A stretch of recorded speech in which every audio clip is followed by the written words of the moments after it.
Hey there, everyone. Welcome to the Biotecture Classroom. This is the first in a series of probably several lessons, but there's a lot of information to take in, even though it's mostly pretty simple information.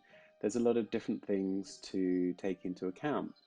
So Earthship Biotecture, very simply, is a system of, I would call, sustainable or even ultra sustainable building and living that was developed by Michael Reynolds as far back as 1970s. They began and have been evolving biotecture and eco building over the past 40 years or so. Um, and it brought it to a point where it can provide you with full autonomy, off-grid life with very minimal rainfall, as little as 10 inches a year if you store enough when it does rain. Um, it's fully autonomous for power. It's designed down, which is a term used in biotecture to say that things are designed in every respect to use minimal, if any, power or resources. And when used, are used very efficiently, like with water, for example.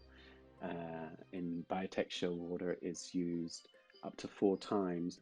I would like to start looking at this model, which is a model I'm working on at the moment. It's similar to the global model. It is a little different, but it's one I do have in 3D, and for what I want to explain, it will be as applicable to this model as the global model. The main difference here is that this model is based on a Fibonacci spiral, which when I take the roof off this home, you will see that spiral. But what I'd like to do in this first class is run through the most basic systems and principles that you have to think about when you're designing an Earthship or living in an Earthship.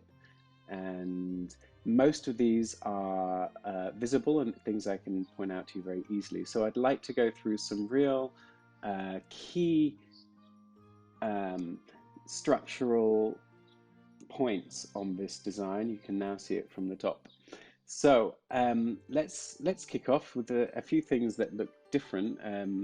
Let's start with this great green blob on the back. Now this is something we call in biotecture the berm, and the berm is usually basically just the dirt you have on the site, and at the end it will get covered usually with a grass or something green, maybe not always, depending on the climate.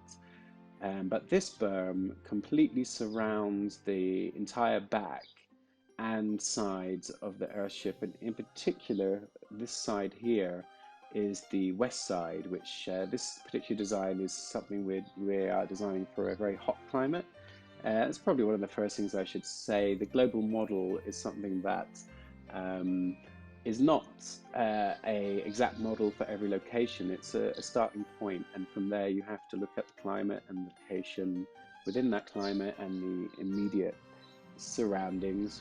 Things like trees even make a huge difference. So um, what you can see here is a west side berm, and the heat of the day really comes in from the south and the west, and on long summer days there's a lot of solar gain, which is a term that simply means the heat from the sun coming in on the west. So this design is well shielded and also allowing the cooler eastern. In the morning we have this sun coming from the east and then the south, and we need to pick up, especially in the winter when it's 3 or 4 degrees here in Portugal. We need to pick that up, and so we can pick really all of that up during the winter from the east side and the south side. There's not generally much sun anyway in the winter on the west side because the sun is low and the days are short. That's the berm. Another interesting thing you can see here at the front of this actually greenhouse, if you have a look in here, you will see, and this is very common in Earthships and really important, this zone, this entire zone here, which is in this model not really got much going on in terms of the plants, but usually they will be as full as you like, really, with plants. And these will feed directly from the kitchen and the kitchen is, for that reason, generally placed very close to the botanical cells, which in this design is they're right next to the botanical cells. So this zone is very important for different reasons, and that's something that's good to understand with biotecture in particular. Is most things are done for many reasons. It's a multi-layered approach. So what we've got here, this is going to go way over 5 minutes, I can tell already. Sorry guys, it's going to be a long one. These classes are going to be long. So this space is an area where we can grow food, and it's worth noting as well that this greenhouse can be completely closed off from the main house. Now, the other thing that this zone is good for is as a buffer, and this is really important in very hot and cold climates. And what I mean by that is that this zone here will shield the main house from the extreme changes in temperature that we get, especially with the heats of the day. So we've got basically a big zone of insulation. We've got good double glazing, and some people will use even triple, and I don't know what you have these days. The best glazing you can get your hands on is to be put at the front here. You'll see this looks like a straight window going down. The original global models, even today, and especially when it gets much colder, will have even these windows angled and potentially even more windows at the top here, and that's to really let in this winter sun as much as possible. If it gets below freezing, you're going to really need to do that kind of thing. This design doesn't do that. It doesn't really even get to zero here, very rarely if ever, and maybe for a couple of days, and that's in Portugal I'm referring to. So going back to this greenhouse, we have this very important buffer zone, and if you look at the top, you can see all these skylights that are also opening, and the way that they open I will explain another time, but it's no power and very simple. And this is a key part of the cooling, really, of an Earthship. What you will notice with this roof is that this is a rough diagram of the roof in a way, but the idea is it's a very simple sloping roof that gently slopes from the front to the back. And in this drawing, it's actually looks like it slopes from the top with a flat bottom. And when it's built, in fact, the whole roof will slope. So if you're in the house, there'll be a slope on the roof, whereas at the moment it looks flat. So that's very important because this is for the cooling system. If you understand convection, the cooling system of an Earthship relies on a few things, but basic physics is convection, which means that as air is warmer, it will rise above cooler air, or the warmer air is, the more it will rise.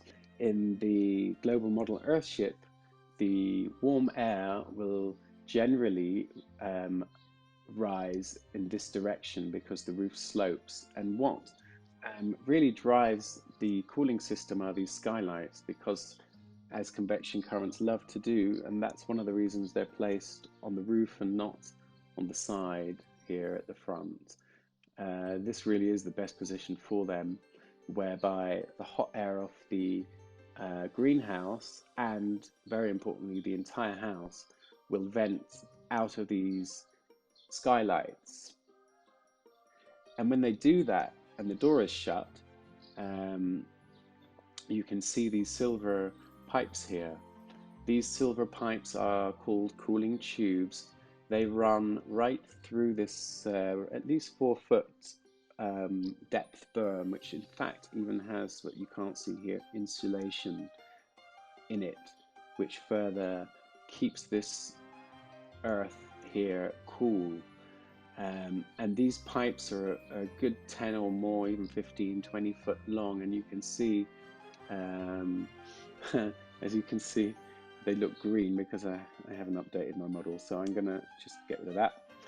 And what you can see is that these pipes come through the walls of the house and into the Earthship at different points. And if I go right in, you should be able to basically look right through them and out. These are not meshed in this drawing.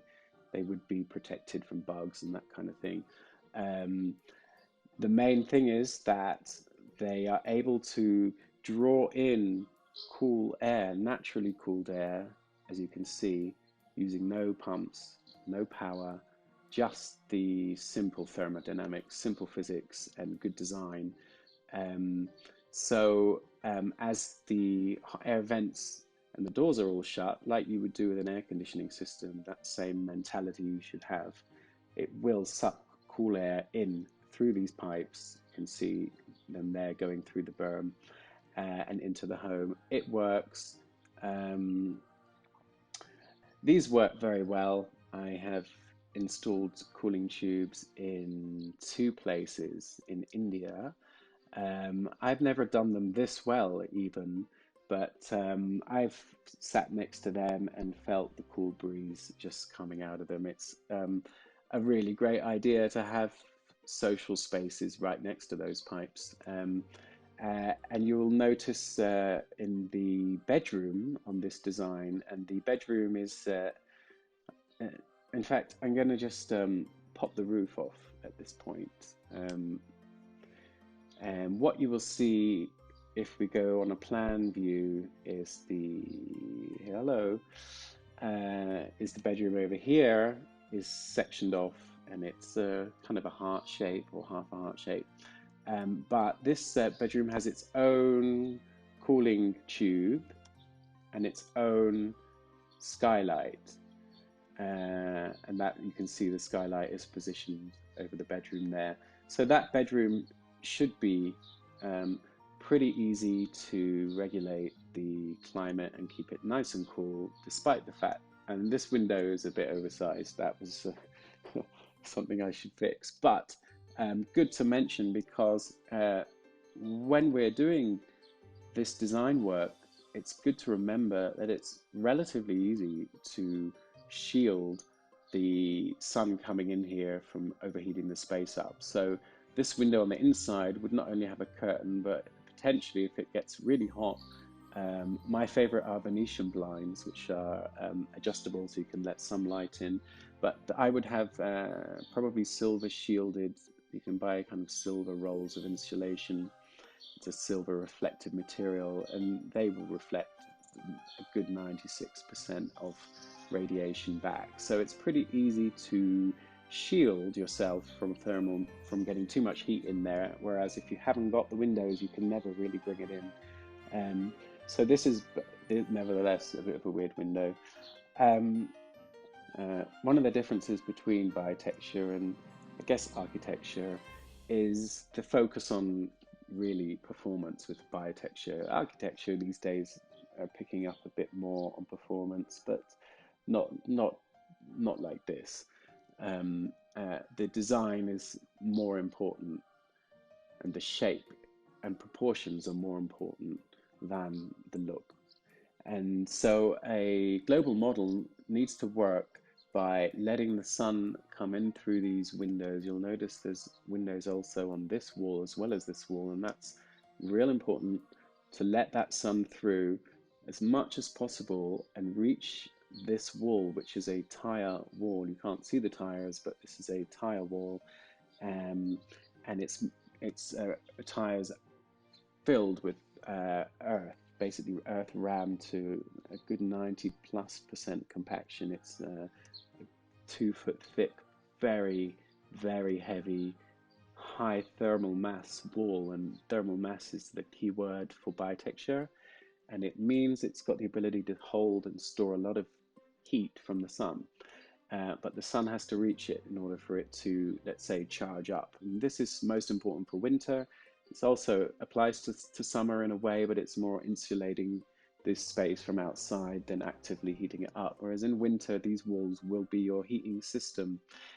Some people do say that tire ramming is very labor intensive. And all I like to respond is that I would say that the fact you won't need to heat your home, chop wood, and let me say, chopping wood's very labor intensive, as it is paying the bills if that's how you decide to heat your house, because you know you have to work full time to pay these electrical power systems, cooling systems, whatever.